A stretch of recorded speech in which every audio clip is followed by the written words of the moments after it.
Today's video is sponsored by geology, and no, that's not the study of rocks at your local community college, but rather a great new company that's providing you a way to take care of your skin. Geology creates a personalized daily skincare routine based on your skin type and provides you the products you need for a simple daily skincare routine. If you've got acne, sensitive skin, wrinkles, or dark eye circles, then this is perfect for you. It's modern science paired with modern convenience. Now, I took the geology survey. Honestly, at first I was like, I don't think there's anything wrong with my skin. It's always been quite good. And they would just take the bloody quiz, Simon. So I took the quiz and I was like, oh yeah, I guess I am getting a little bit aged. So I went for like, yeah, okay, maybe just deal with the aging just a little bit, the lines around the eyes or something like that. And so they sent me this kit, which is fantastic. There's the everyday face wash. They actually include two of these, one for the gym. If I went to the gym, I actually just keep one at my shower at work and one at home. If you're wondering what's going on here, they sent me two boxes so I can keep one nice looking rather than how things end up when they go in the shower. Also on top of there, the Vital Morning Face Cream, which you use in the morning. Rocket science. This is the eye cream that you just pop on under your eyes. Just squirt a little bit out, and that's some special stuff. And then, of course, this is the repairing night cream that you put on before going to bed. And if you're wondering, how am I going to remember all of that? Well, good news. There's this one. This is the one with the routine on it. Tells you what to do. So take the test online. Geology sends you a 30-day trial set of its 4-piece product. That's the 2 bottles of face wash, everything else I just mentioned. If you like what you see, continue with its 90-day supply kit, or just buy a la carte as you wish. So start looking younger and feeling fresh, all while investing in a good skin routine. Right now, head to geology.com and take their free skincare quiz. You'll save 40% off your 30-day trial. Again, geology.com, save 40%, and let's get into today's video. More than a century after it struck an iceberg and sank beneath the waves, the Royal Mail ship Titanic continues to capture the popular imagination. It is a classic fable of ambition, hubris, and the tragic social divisions of the Gilded Age, and it has inspired countless books, documentaries, TV programs, and one of the highest-grossing feature films of all time. But while the memory of the Titanic lives on, for more than 7 decades, the ship itself remained lost, hidden somewhere beneath the vast North Atlantic. Then, on September 2nd, 1985, an expedition by oceanographer Dr. Robert Ballard finally discovered the wreck at a depth of nearly 4 kilometers, reigniting a global obsession with the ship and her sinking that persists to this day. However, this discovery very nearly didn't happen at all, for Ballard did not initially set out to find the Titanic. The historic 1985 expedition was actually part of a secret US Navy mission to survey the wrecks of 2 sunken nuclear submarines, the loss of which remains one of the greatest mysteries of the Cold War. The nuclear fast-attack submarine USS Thresher was launched on July 9, 1960, from Portsmouth Naval Shipyard in Maine. The lead boat in her class, the 85-meter-long, 3,200-ton Thresher, was the most capable and technologically advanced submarine in the US Navy to date, so advanced in fact that shortly after her launch the Navy approved the construction of 14 more of the same class, an unprecedented order in US naval history. Designed to hunt down and destroy Soviet ballistic missile submarines, Thresher could reach speeds of up to 33 knots and depths of up to 500 meters, and was fitted with the latest electronic systems and weapons, including the Subrock nuclear-tipped anti-submarine missile. As the first of her class, Thresher spent much of her early career undergoing extensive sea trials and tactical exercises to evaluate her performance and advanced onboard systems. On July 16, 1962, she entered the Portsmouth dry dock for a thorough inspection and overhaul, returning to service on April 8, 1963. On April 9th, as part of her post-overhaul evaluation, Thresher sailed to a position 350 kilometers east of Cape Cod to meet up with the submarine rescue ship Skylark and conduct deep diving trials. After making 2 preliminary dives to half-test depth at 6:30 the following morning, Thresher began the test proper, sailing in large circles beneath Skylark to remain within hydrophone communication range. Thresher slowly descended, pausing every 30 meters to check the integrity of her systems before continuing the dive. At first, all went well, but at 9:18 a.m., as Thresher approached her test depth, the crew of the Skylark received a garbled message from the submarine. Minor difficulties, have positive up angle, attempting to blow, will keep you informed. This was followed by a second, even more garbled message, and then nothing. Skylark desperately attempted to re-establish contact with the submarine, but the minutes ticked past in silence, and the grim realization slowly dawned on everyone on board. USS Thresher had been lost, along with all 129 of her crew. It was the second greatest disaster in the history of submarine warfare, and the worst to involve a nuclear submarine. News of Thresher's loss shocked the American public, and as President John F. Kennedy ordered flags flown at half-mast across the country, a massive expedition expedition was launched to locate the wreck and determine the cause of the sinking. The recovery fleet included the advanced sonar ship NRL Rockville, the oceanographic vessel USNS Mizar, and even the deep-diving bathyscaphe Trieste, which on January 23, 1960 had become the first manned vessel to reach the bottom of the Marianas Trench. After more than a month of searching using camera sleds towed along the seabed, the main body of the wreck was finally located on June 27, 1963, at a depth of 2,500 meters. What the cameras revealed was shocking. Thresher had been completely ripped apart, its hull lying in 6 large pieces amid a debris field covering some 134,000 square meters. The investigators were baffled as to what could have caused such catastrophic damage. Over the next month, the search expedition managed to photograph the majority of the debris fields, and based on these photographs, debris recovered from the seafloor, and an examination of the Thresher's design, a clearer picture of the events of April 10th began to take shape. The official board of inquiry concluded that as Thresher approached test depth, she had likely suffered a failure in her saltwater piping system, which made extensive use of silver brazing instead of conventional welding. A similar failure had occurred on November 30th, 1960 on board the submarine USS Barbel, causing nearly 18 tons of water to flood into her engine room before she was able to blow her ballast tanks and surface. Had such a failure occurred aboard Thresher, the water could have shorted out vital circuits and triggered an automatic shutdown or scram of her reactor. As nuclear submarines rely mainly on propulsion and dive planes for diving and surfacing and only blow their ballast tanks near the surface, such a shutdown would have left Thresher dead in the water. And while standard procedure would have been to order an emergency blow of the ballast tanks, experiments conducted on board Thresher's sister ship, the USS Tinosa, revealed that the sudden release of pressure from the air flasks could cause the release valves to freeze and clog up with ice, preventing further air from reaching the ballast tanks. Thresher thus helplessly plunged deeper and deeper until, at a depth of around 700 meters, the immense water pressure caused her to implode, ripping her hull apart like a tin can. In the wake of the Thresher disaster, the Navy launched SubSafe, a quality assurance program that ensured that every component exposed to water pressure met strict material and manufacturing standards. The Navy hoped SubSafe would prevent a repeat of the Thresher tragedy, and for a while it seemed to work. But then, in early 1968, disaster once again struck the nuclear submarine fleet. On the 21st of May 1968, the Skipjack-class fast-attack submarine USS Scorpion was crossing the Atlantic,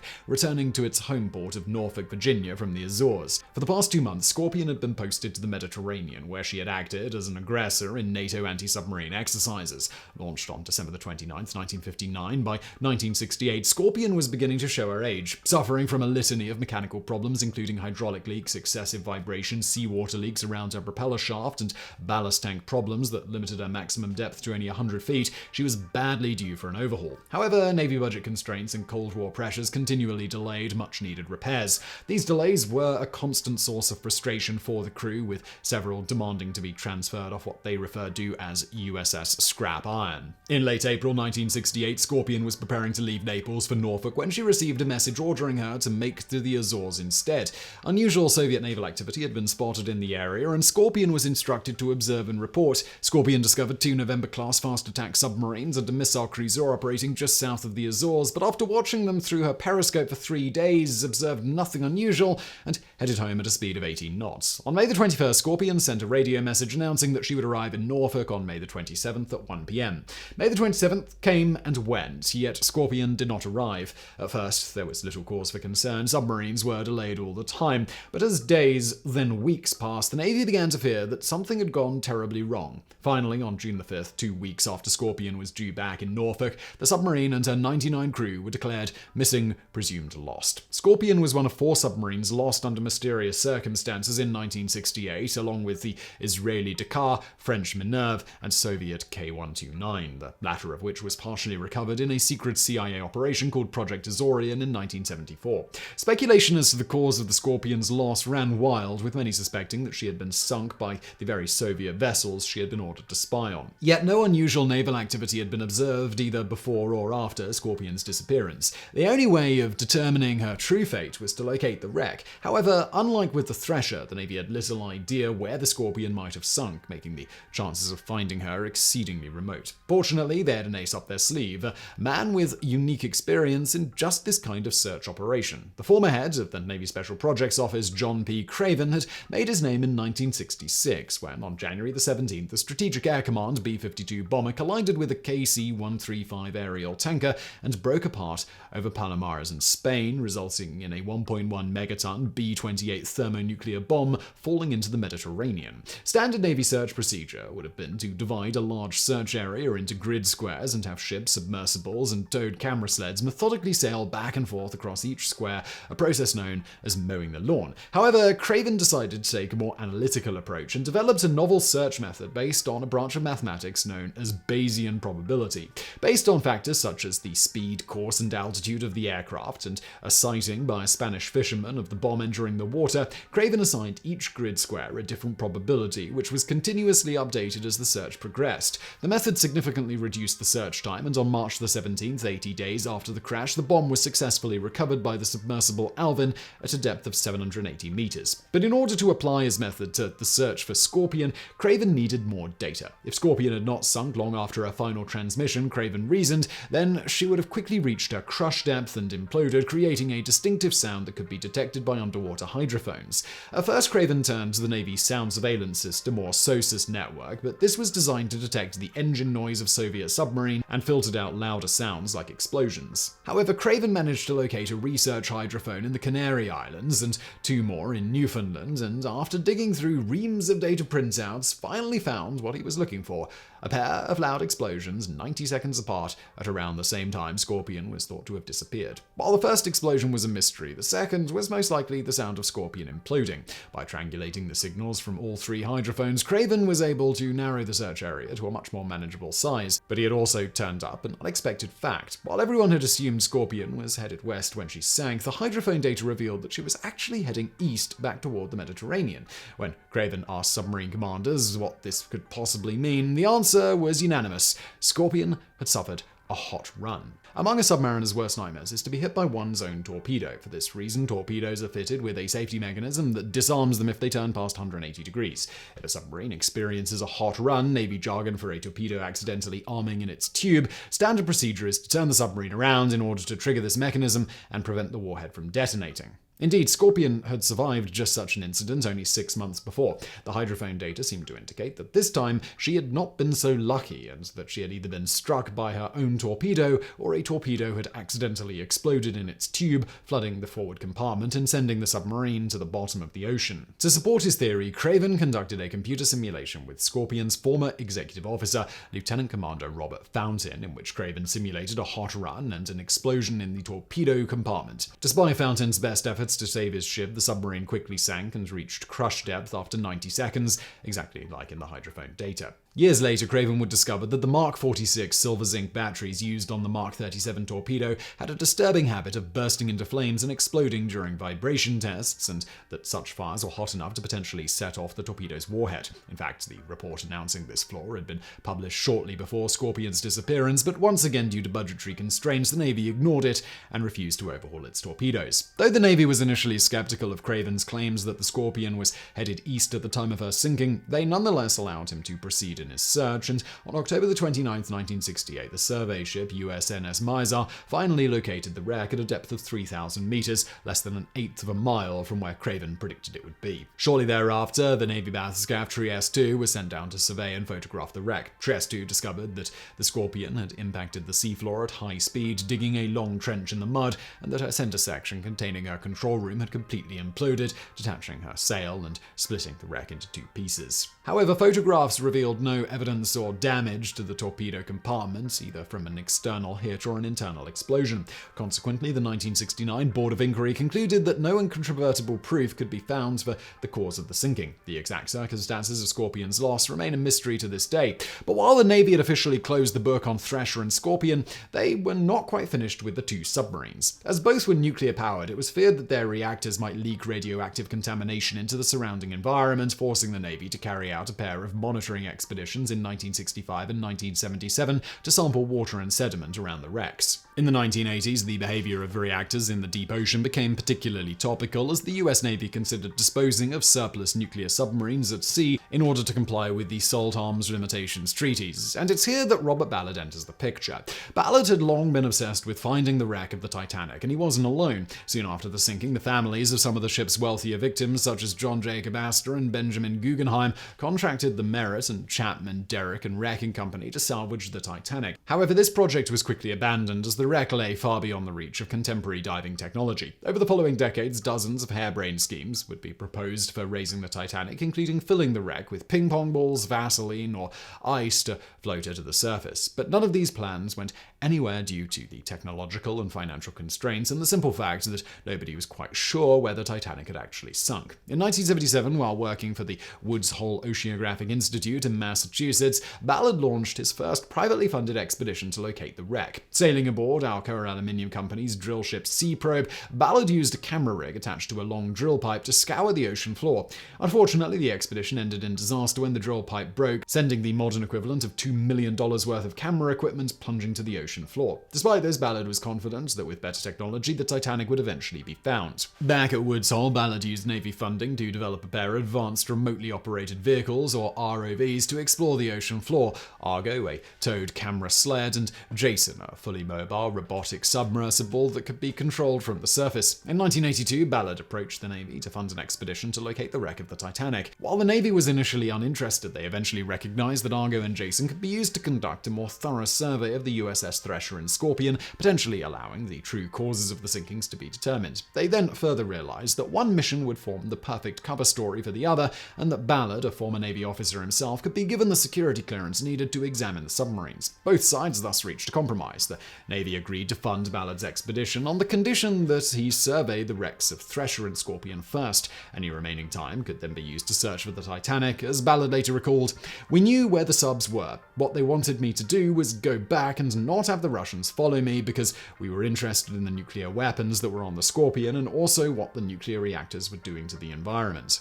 Ballard set out on his first expedition to photograph the USS Thresher in the summer of 1984, sailing aboard the Woods Hole research vessel RF Nor. This was followed the following summer by a second voyage to photograph Scorpion off the Azores. In both cases, Ballard sailed under the guise of searching for the Titanic and was forbidden from revealing the true purpose of the mission. He stated, "I couldn't tell anybody. There was a lot of pressure on me. It was a secret mission. I felt it was a fair exchange for getting a chance to look for the Titanic. We handed the data to the experts. They never told us what they concluded. Our job was to collect the data. I can only talk about it now because it's been declassified." Knowing that the official expedition search would leave him little time to search for the Titanic, Ballard partnered with the French Research Institute for the exploration of the sea. While Ballard and the Norse surveyed the Scorpion, the French research vessel Le Sureau sailed ahead to scout the Titanic search area, using a towed side-scan sonar array to survey a 390 square kilometer area of seafloor for large metallic objects. The idea was for Le Sureau to locate potential targets, which Nor would later investigate using Argo.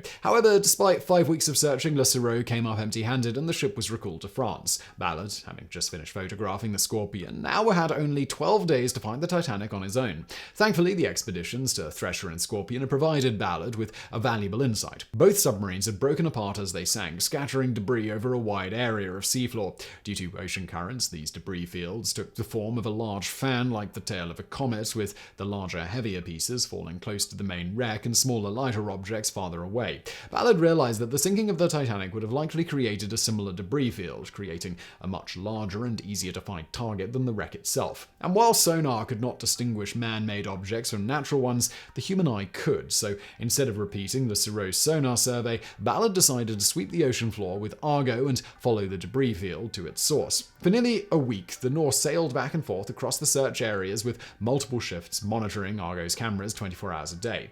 Day after day, the cameras returned nothing but featureless mud, and as the 12-day allotment drew to a close, Ballard began to fear that he had failed once again. But then, in the early morning hours of September 1st, 1985, a large object appeared on the monitor. It was a marine boiler, identical to those installed aboard the Titanic. The next day at 2:20 a.m., the exact time the Titanic sank, the ship's streamlined bow drifted into view. A cheer erupted among the crew. After 73 years, the Titanic had finally been found. However, the jubilant mood quickly faded as the full weight of the discovery hit.